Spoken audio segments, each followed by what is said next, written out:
Georges Walter, Émile Cioran, chose unique, vous accordez un entretien. Cet entretien, on va l'entendre dans quelques minutes. On sait que Cioran s'est toujours refusé à nos micros, à nos caméras.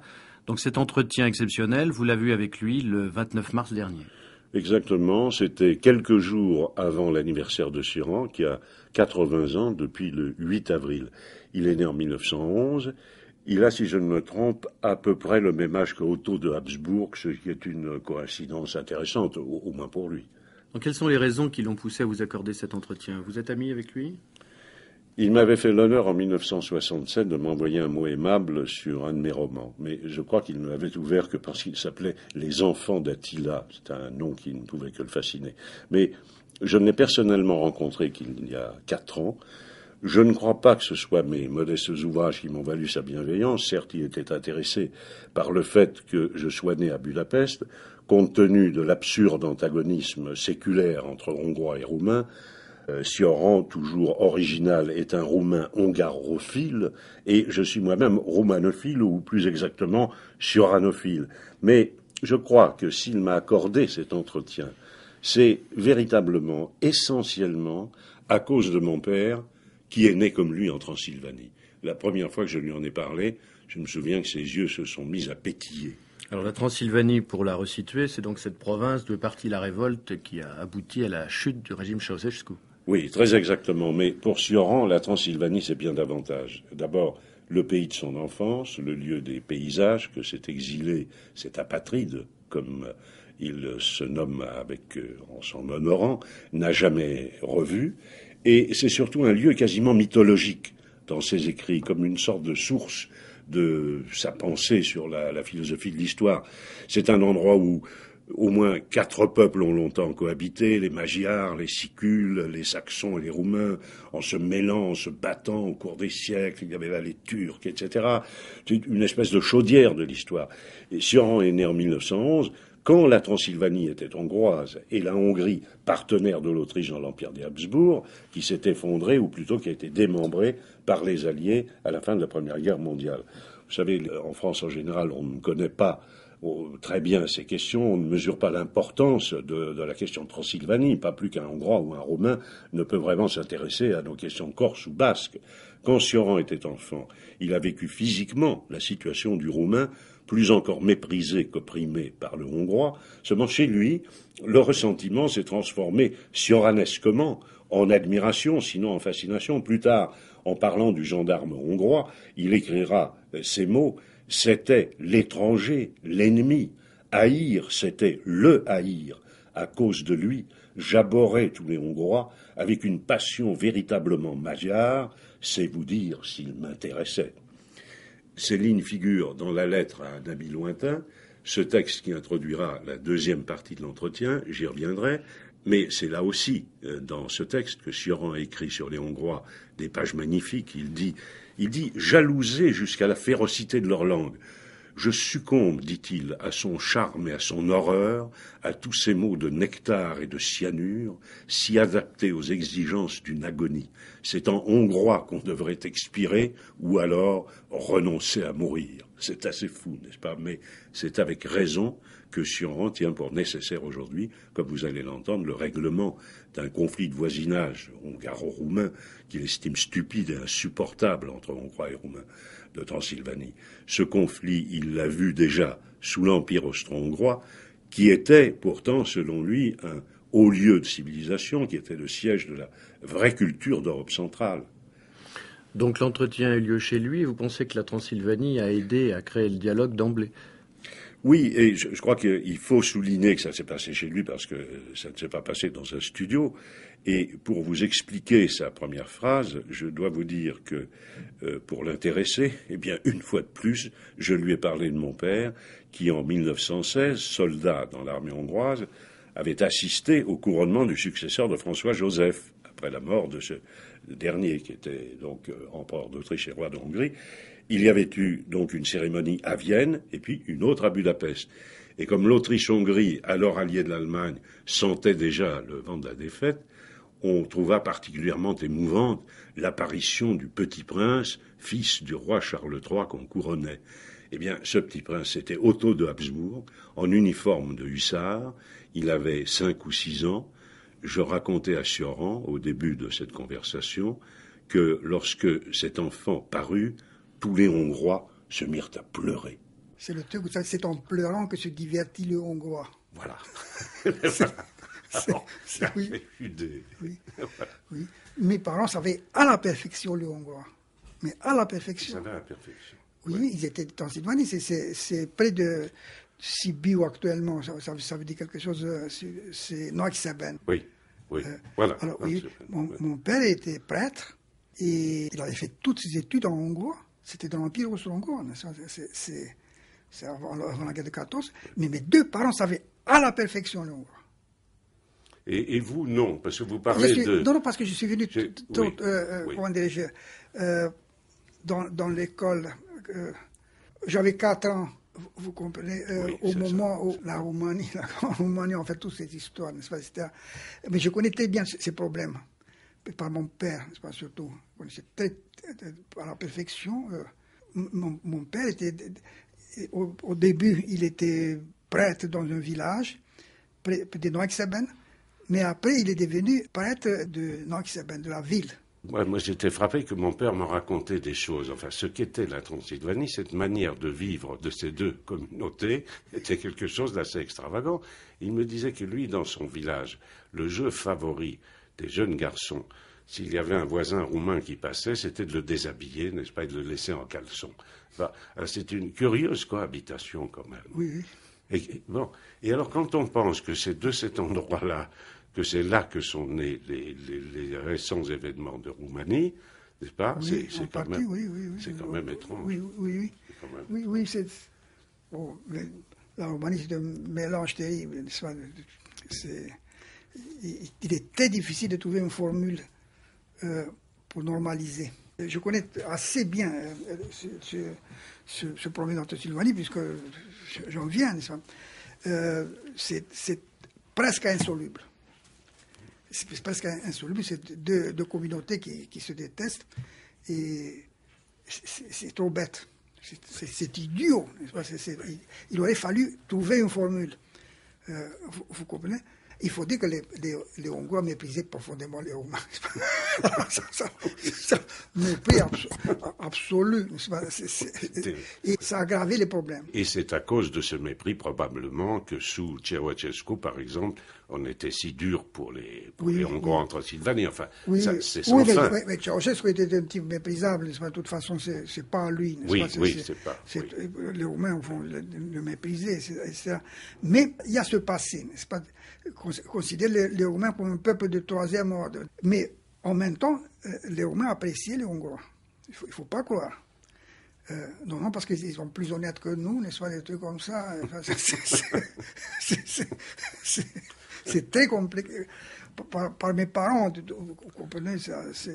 Vous-même, n'est-ce pas, vous écrivez haïr, c'était haïr le Hongrois, et en même temps, vous témoignez d'une admiration. Oui, non, mais c'est certain. C'est certain, n'est-ce pas?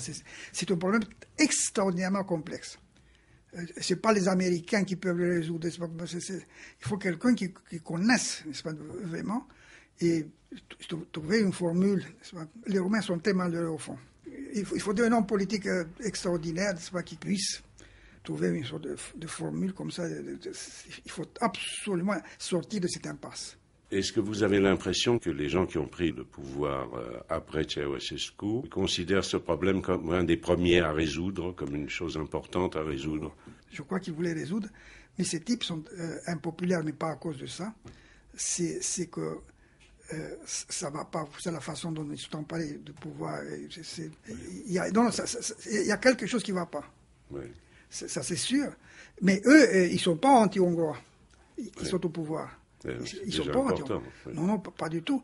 Mais ils sont impopulaires pour d'autres raisons, parce que ce qu'ils ont fait, c'est absolument incroyable, n'est-ce pas? Ils sont emparés, n'est-ce pas, du pouvoir. Vous ne pensez pas qu'ils ont la capacité, de toute façon, de résoudre un problème pareil? Non. Ils sont détestés maintenant en Roumanie. Donc il faut des types qui soient des types raisonnables, n'est-ce pas, et qui soient appréciés, n'est-ce pas? Il faut 2 ou 3 hommes politiques remarquables que les Roumains accepteraient, n'est-ce pas? Il faudrait que ça soit un chef populaire qui explique qu'il faut changer complètement de politique, etc., etc. Et ça peut se trouver, n'est-ce pas? je trouve. Ça peut se trouver. Est-ce que dans ces cas-là, quand il y a de tels bouleversements dans un pays, on voit quelquefois ce phénomène un peu partout de retour des émigrés, n'est-ce pas? Oui. Comme si eux pouvaient quelque chose que les autres ne peuvent pas, mais en réalité, est-ce qu'ils ont justement les capacités nécessaires ayant émigré pour résoudre des problèmes dans leur pays? J'ai quitté la Roumanie, ça fait 50 ans que j'ai quitté la Roumanie, je ne suis pas retourné.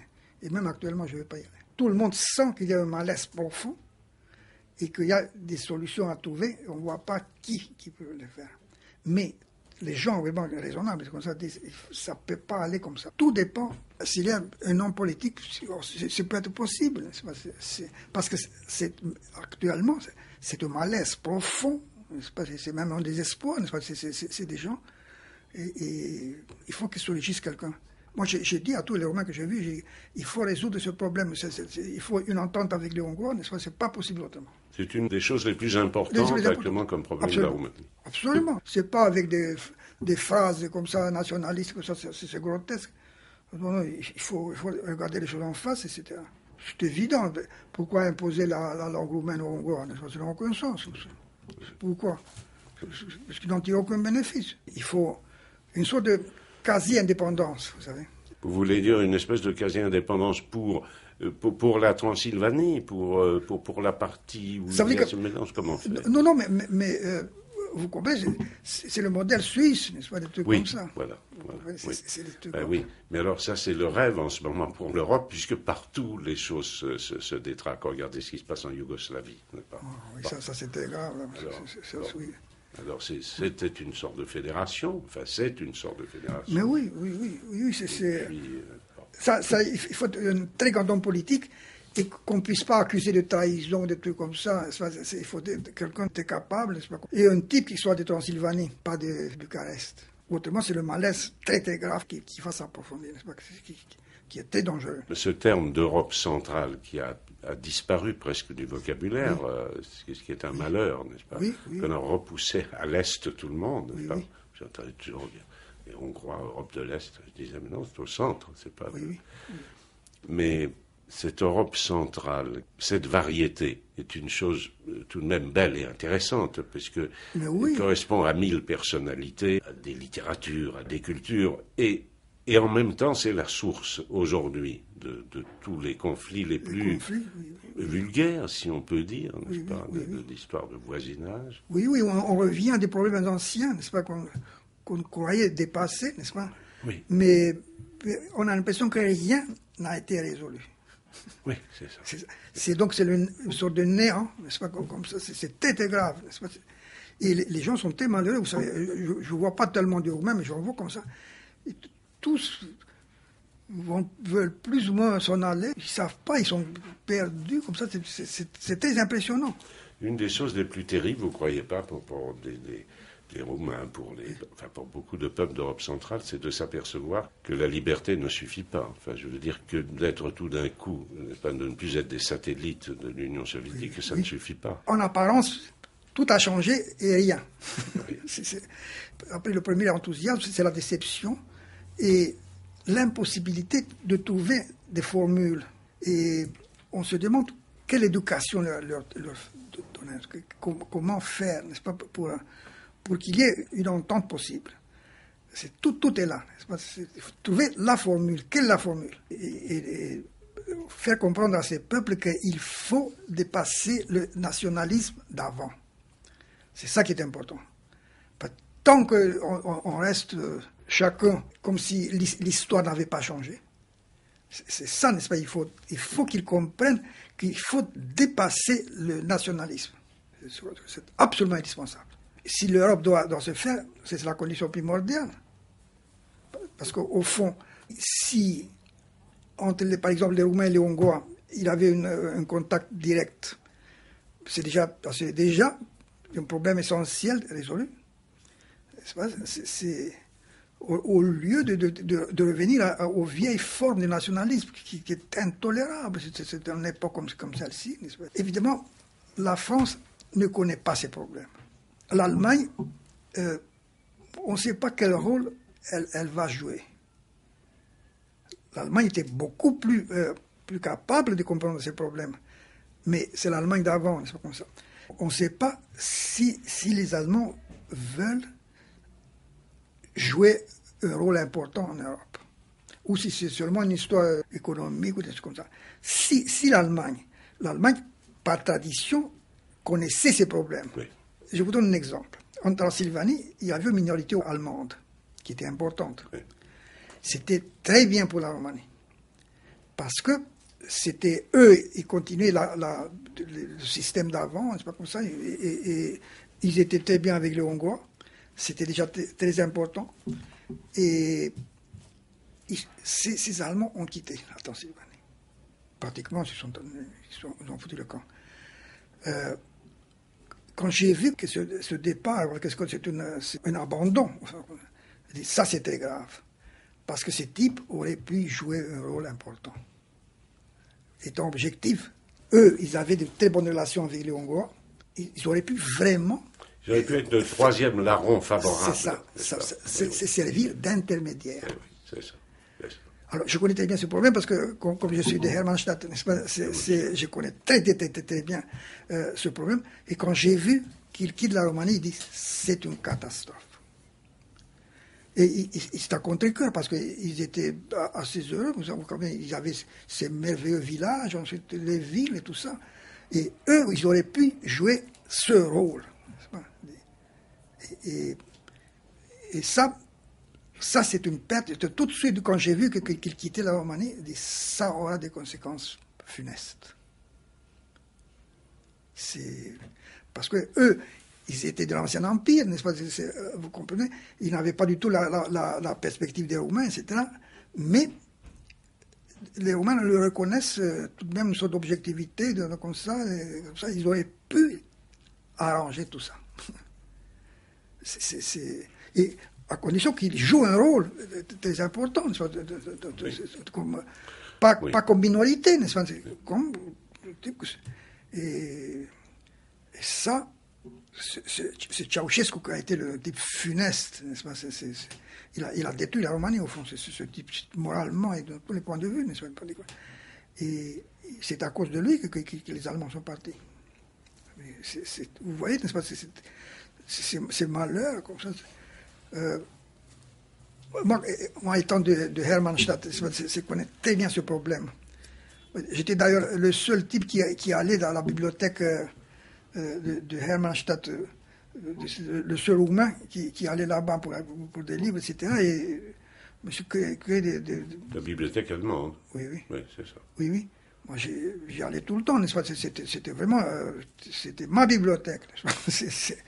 Et là, vous avez étudié les philosophes allemands, n'est-ce pas? Oui, ça, je le début. Oui. Et je connais donc aussi le point de vue des Allemands. Eux, ils ont quitté, n'est-ce pas? C'est absolument insensé. Je crois qu'il en reste 20 000 en tout. Vous dites, vous êtes peut-être sévère avec à l'Occident de l'Europe, n'est-ce pas? Vous dites qu'on ne connaît rien à ces problèmes. C'est probable d'ailleurs. Il est probable que vous avez raison, mais on a quand même le sentiment, à l'Ouest, de retrouver une Europe qui était perdue, n'est-ce pas? Il y a eu ce sentiment, enfin, à partir de la chute du mur de Berlin, et puis, finalement, on s'est dit, voilà, on va retrouver, toute l'Europe va revenir comme ça, dans une espèce de giron sentimental et culturel et tout ça. Mais maintenant, on se trouve en face d'une Europe qui est dans un état quand même pas très brillant. Pas brillant du tout. Non, c'est même très grave, n'est-ce pas? Ça a pris une mauvaise tournure. Donc, ça ne risque pas d'empêcher l'Europe riche de donner le coup de main nécessaire à l'Europe plus pauvre pour simplifier un peu les choses. Oui. Ils ne connaissent pas, par exemple, l'Occident, proprement dit, ne connaît pas ce problème. C'est théorique comme ça, mais regardez Mitterrand. Il ne suffit pas d'avoir des idées généreuses, mais en tout cas, il peut éventuellement servir un peu d'intermédiaire. C'est comme tous les Français, ils ne connaissent pas du tout ce monde-là. Ils ne savent pas ce que c'était l'Empire austro-hongrois. Si quelqu'un ignore ça, il ne comprend rien. C'était un monde, c'est une civilisation. En Roumanie aussi, le problème était très délicat parce qu'il y avait les Transylvains, les Roumains de Transylvanie qui connaissaient très bien ces problèmes. Mais les autres, non. les autres de Bucarest, etc., ne connaissaient que Paris.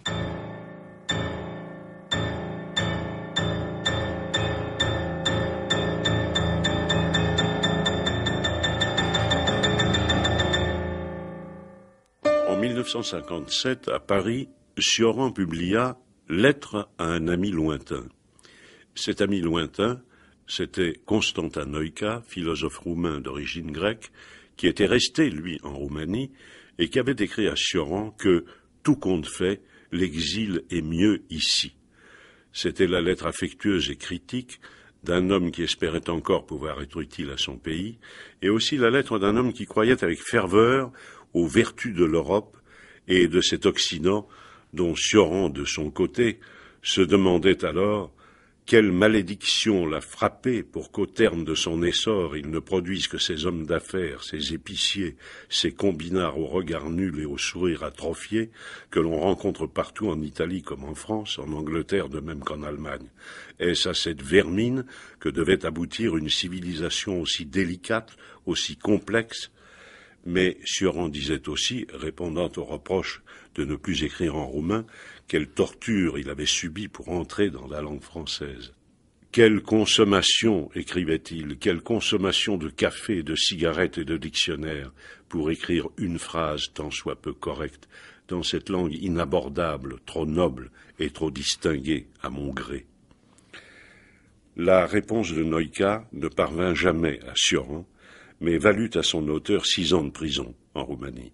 Noïca, qui publia dans son pays la traduction des œuvres complètes de Platon notamment, et de nombreux ouvrages importants, réussit, dans la Roumanie de Ceausescu, à imposer son influence universitaire.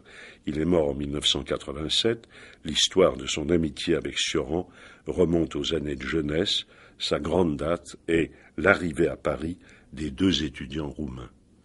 Nous sommes venus à Paris avec comme boursier de l'Institut français de Roumanie. Bucarest. Moi, je n'avais qu'une idée de venir à Paris. Tout pays, n'est-ce pas? Ça, c'était en 1930. Oui, c'était avant la guerre. Avant la guerre, 37-38. Oui. Noïca, c'était comme moi, n'est-ce pas? Nous dépendions de l'Institut français de Bucarest. Bon, j'étais assez lié avec le président, et Noïca aussi, n'est-ce pas? Mais Noïca, c'est un drôle de type. Moi, je voulais quitter la Roumanie. Il faut que je vive à Paris, etc. C'est devenir une sorte d'apatride. J'ai un statut d'apatride. Mais c'est fait quand chacun avec ses obsessions. Alors, Noïca est venu. Je suis venu 1 an ici à Paris avant lui. Ensuite, il est venu à Paris. Et je pensais qu'il allait mener la même politique que moi. Mais alors, vous savez ce qu'il a fait, c'est stupéfiant. Au bout d'1 an, il rentre en Roumanie, il ne revient pas. Alors qu'il avait la bourse, n'est-ce pas? C'est exactement comme moi. J'étais stupéfait. C'est stupéfait. Je crois que l'explication de tout ça, c'est qu'il voulait être efficace en Roumanie. Jouer un rôle de maître à penser, de tout comme ça. C'est la seule explication possible. Quand il m'a écrit qu'il ne revient pas, n'est-ce pas, qu'il reste là-bas, je dis que c'est une folie, c'est un suicide. Vous ne compreniez pas qu'on puisse retourner en Roumanie? Non. Mais je dis, mais c'est inouï. Mais il a réalisé ce qu'il a voulu faire, parce qu'il voulait agir en Roumanie. Et ça, finalement, évidemment, il a fait 6 ans de prison. Quelle prison? Mais c'était un peu le sens de tout ça. Il voulait devenir une grande personnalité. Il a quand même publié les œuvres complètes de Platon, n'est-ce pas, en roumain? Oui, son but, c'était d'influencer, d'être maître à penser, de mettre à penser et d'agir sur les jeunes, etc., etc. Et ça, il a réalisé son idéal. Moi, je lui ai dit, mais comment aller là-bas avec des régimes politiques comme ce... Mais il a cherché ça. Il a seulement, évidemment, je crois qu'il ne pouvait pas imaginer que ça serait si grave, n'est-ce pas? Ça, c'est sûr. Mais il voulait marquer un moment et jouer un rôle. Ça, c'est absolument sûr. Et il dit, mais seulement c'est en 1957, et je suppose qu'après il a changé d'idée, parce que comment était-ce possible? Il dit que Quant à nous, il parle des gens qui sont restés à l'intérieur et tout en étant opposants. Nous en sommes arrivés à penser que l'on peut parfaitement collaborer avec le marxisme et d'une manière marxiste en tant que contradicteur. Ça vous fait rire. Alors, mais son côté naïf, je n'ai jamais très apprécié ses jugements politiques.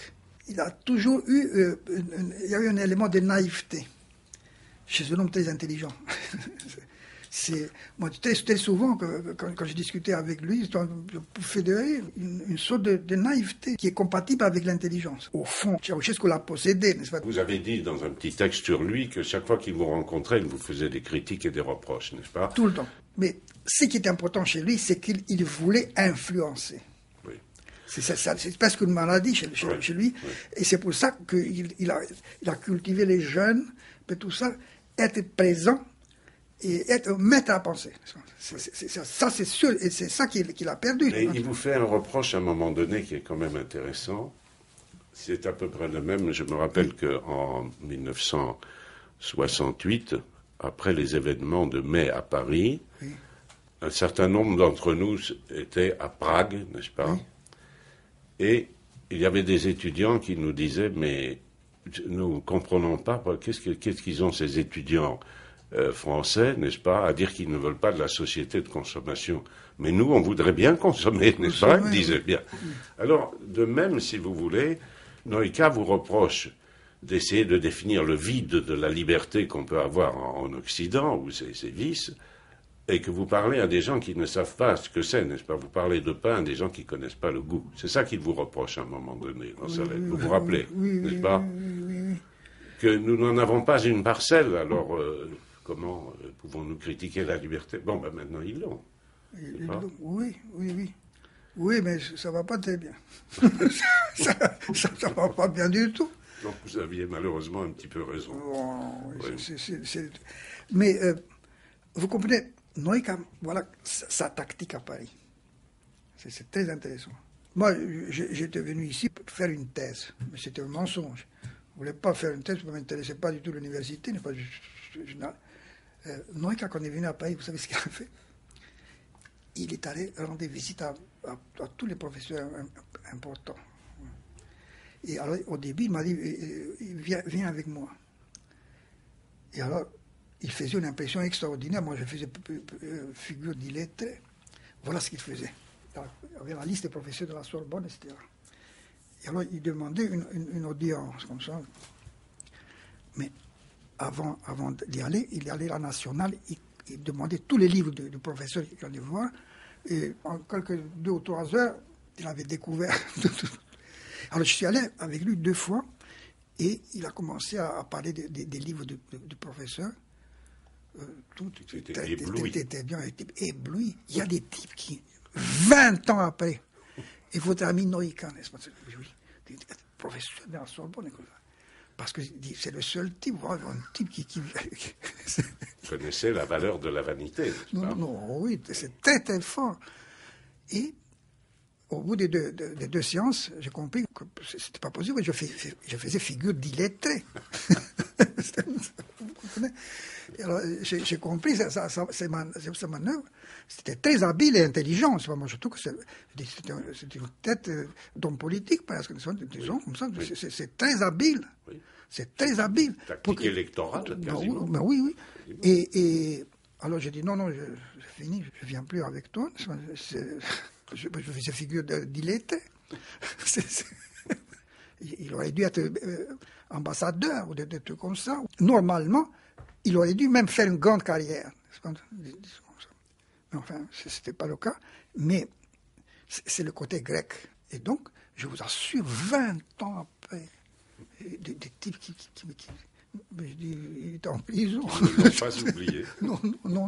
Non, parce que c'est surtout un étudiant étranger qui vient ici, c'est très comme. Et d'ailleurs. Très fort, oui. Oui, c'était un type très subtil, parce que il a aussi voulu faire la conquête de la Roumanie, enfin, intellectuelle. Et il est parvenu, n'est-ce pas, jusqu'à un certain point, n'est-ce pas, c'est certain. Il voulait être maître à penser. Alors, voilà ce qu'il a fait en Roumanie. Il est devenu, à un certain moment, la personnalité la plus importante. Et est-ce que ce rôle qu'il avait été connu par les autorités? Oui. Et donc il était surveillé probablement. Naturellement. Oui. Mais naturellement. Il a même partisé à un certain moment, vous savez, parce qu'il était subtil. Oui. C'est un manœuvrier fantastique. Jusqu'où pouvait-il aller? Mais non, c'est ça la question. Non, il a eu une sorte de régime spécial. On a à mon avis, il y a eu une sorte de pacte. Peut-être aussi que Ceausescu avait peur de trop toucher un homme comme lui. Il y a eu une sorte d'arrangement, mais c'était tout comme. Ça veut dire, il a dit, faites ce que vous voulez, je ne me mêle pas de votre histoire, mais laissez-moi faire moi aussi. Oui. Non, mais c'est sûr, c'est sûr. Et cette politique s'est révélée formidable, parce que en sortant des prisons, au lieu d'attaquer les Ceausescu, il a dit, il a très bien fait, c'est ça. Et on l'a laissé faire, mais uniquement sur le plan intellectuel.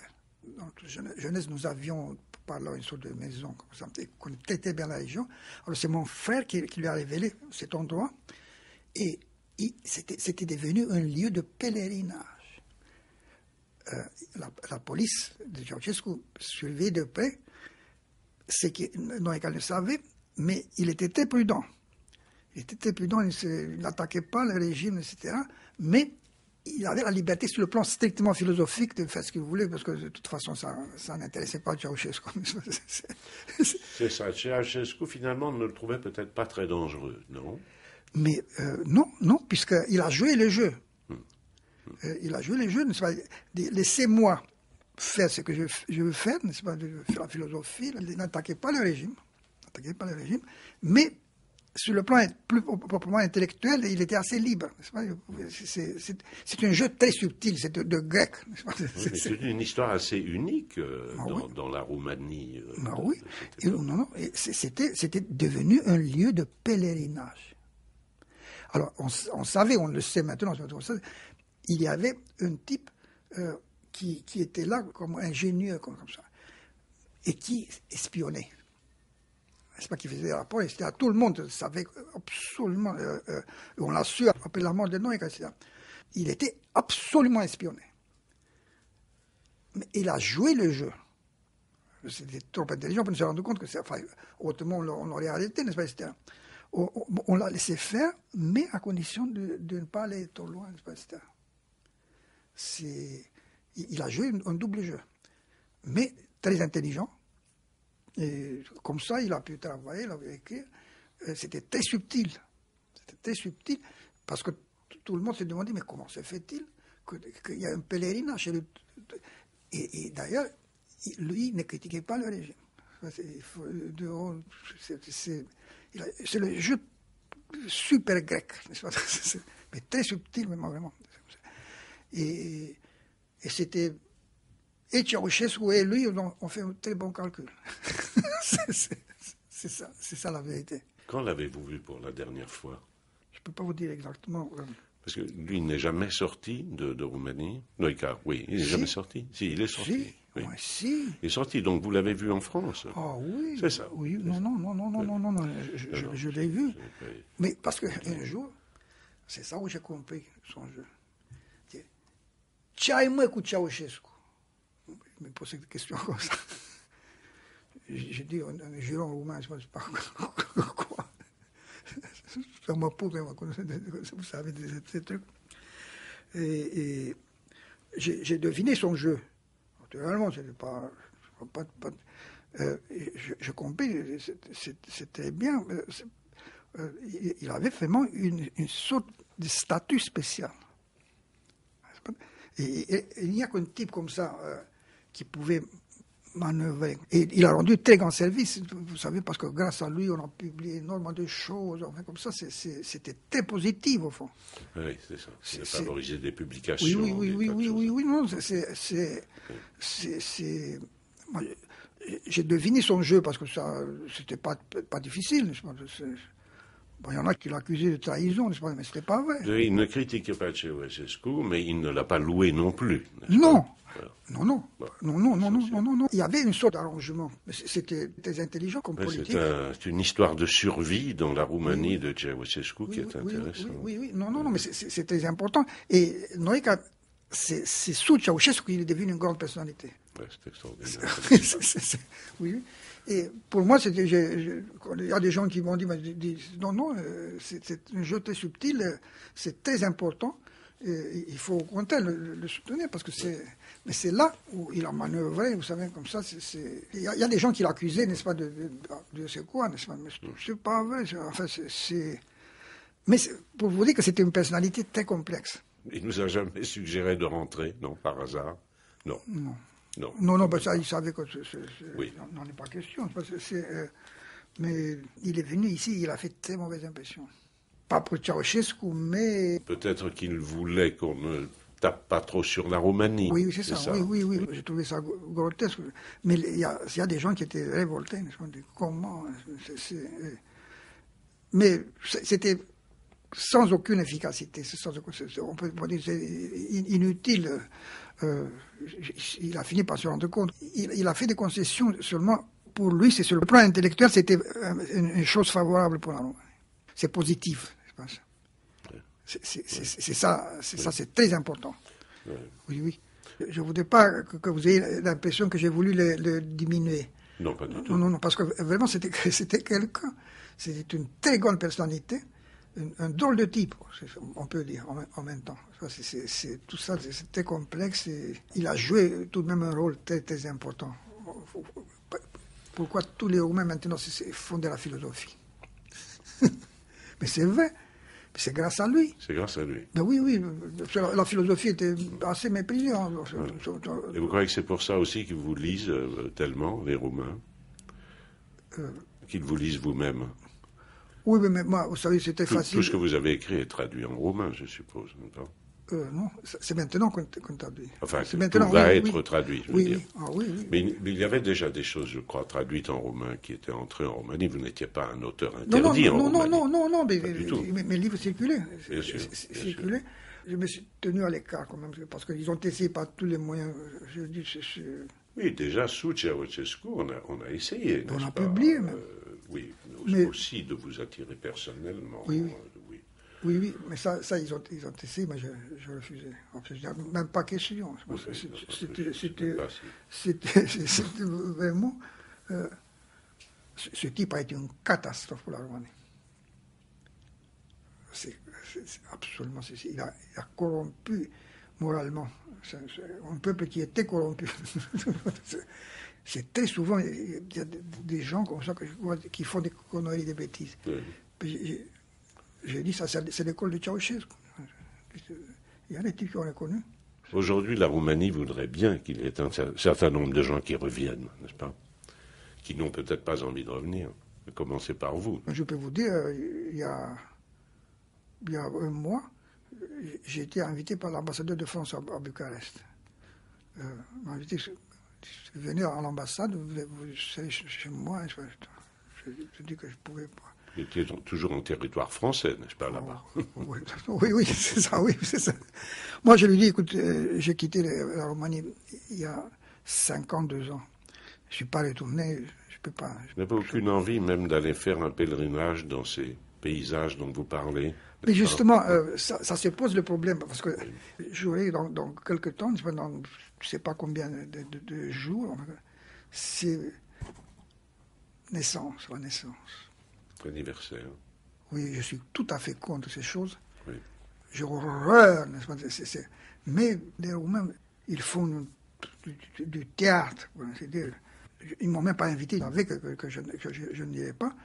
Et il y a une chose très curieuse dans ma famille, on n'a jamais fêté les anniversaires. Jamais. Mais eux, ils vous ont préparé le 80e. et je leur dis, pour moi, ça n'existe pas. Je ne veux pas, c'est pas à mon âge.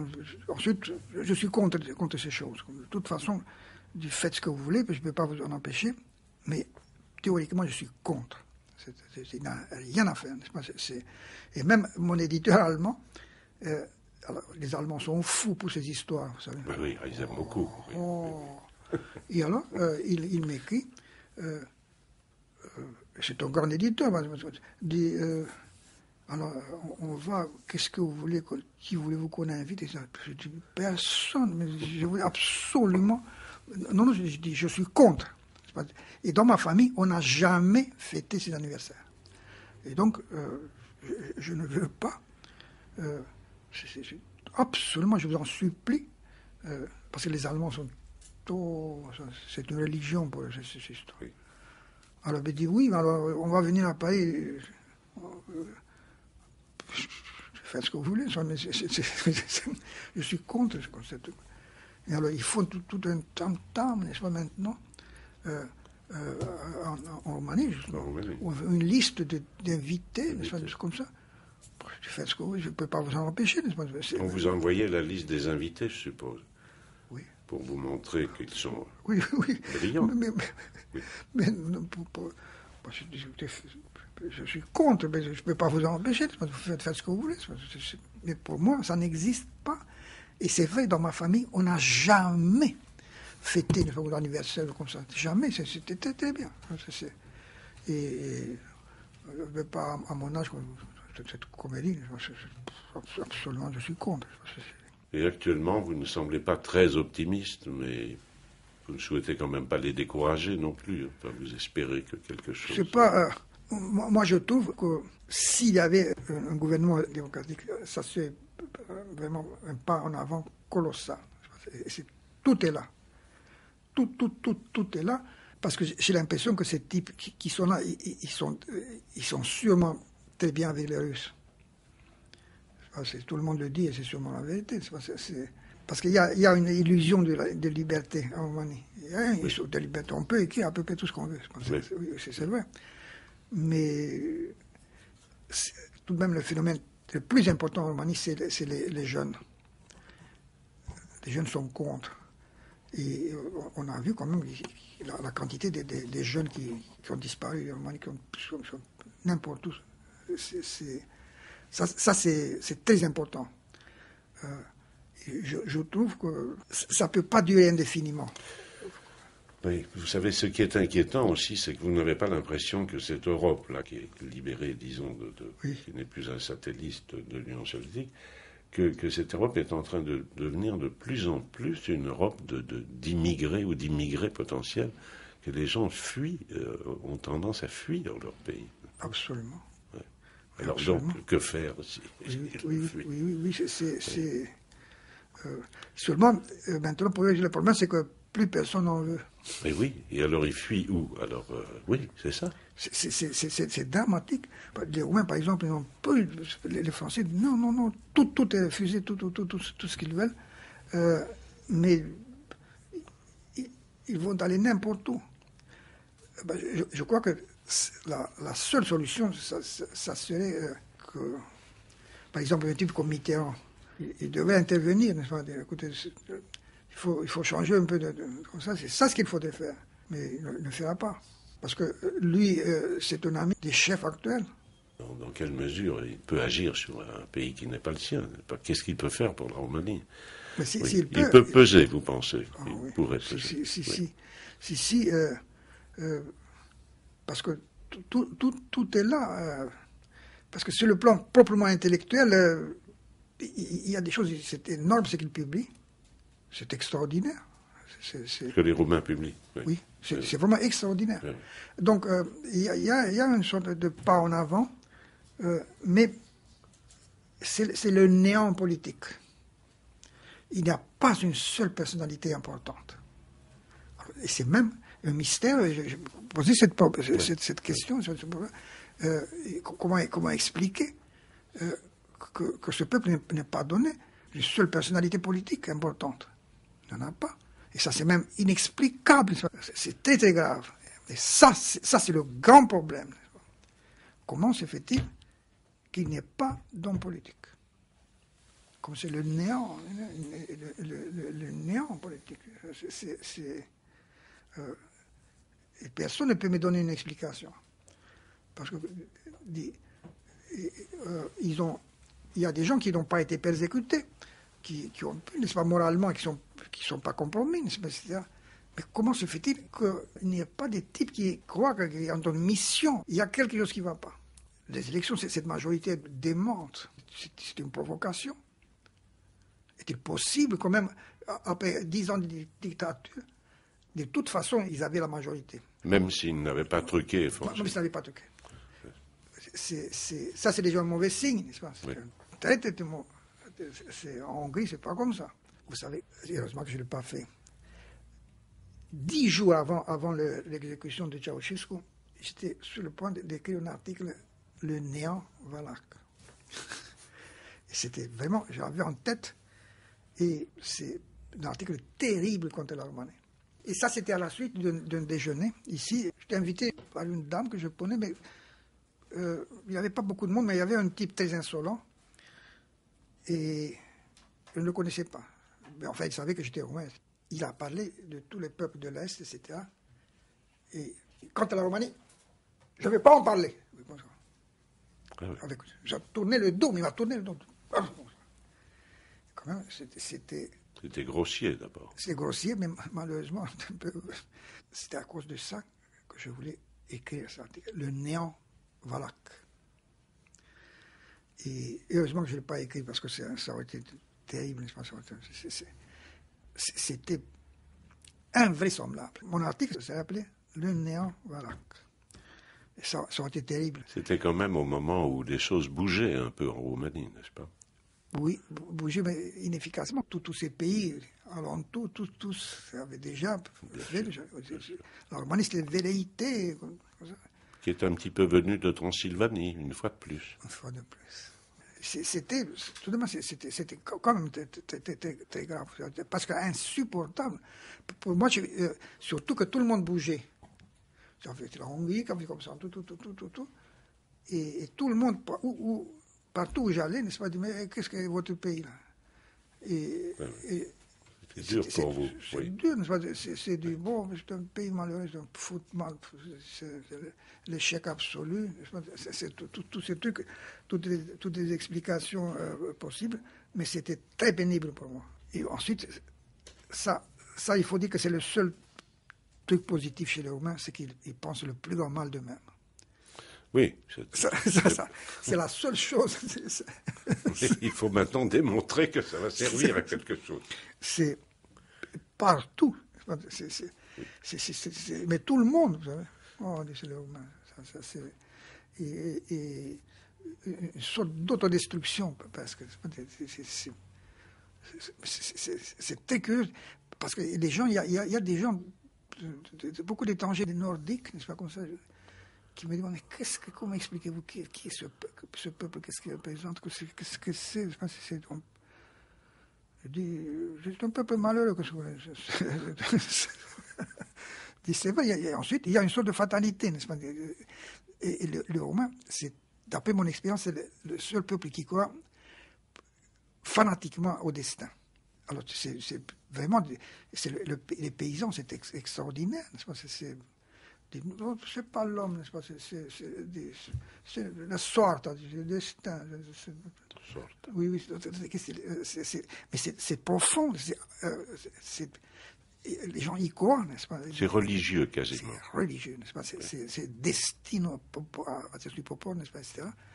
Et c'est la seule chose positive. Si vous voulez. Non, mais c'est parce que c'est profond. Là oui. C'est pas de la... Non, c'est un sentiment vraiment... c'est une vision de la vie aussi. Combien de fois j'ai entendu en Roumanie, quand on parlait d'un type, d'un ivrogne qui a... il dit, mais pourquoi il a fait ça? C'est la douce vraie, moi, il est. Tu connaissais le mot, vous voyez, hein? Un petit peu. Oui, mon Dieu, c'est les temps qui l'ont entraîné. Mais c'est un sentiment profond. Il n'est pas responsable, c'est les temps, les vrais mots, tout comme ça. Et c'est une sorte de métaphysique, de philosophie, n'est-ce pas? C'est et c'est l'Orient, n'est-ce pas? On voit, n'est-ce pas, un peuple venu de l'Orient, n'est-ce pas? Comme ça, c'est absolument profond. C'est l'Est. Oh. Ah, combien de fois j'ai entendu ça. Et surtout les paysans, c'est pas comme ça.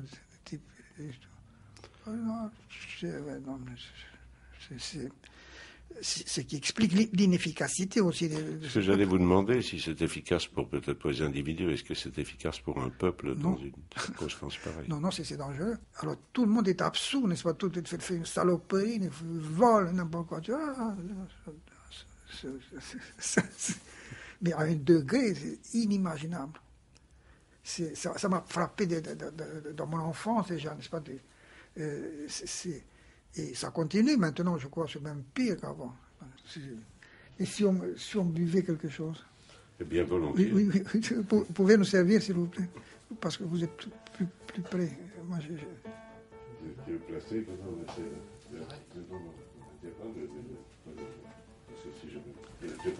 Qu'est-ce que vous souhaitez qu'on boive?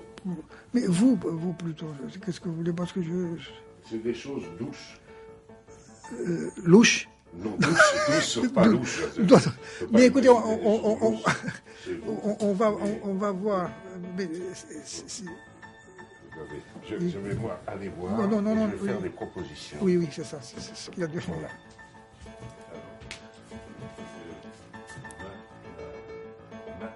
Ça, c'est du whisky, c'est très, très dangereux au milieu de la journée. Et ça, qu'est-ce que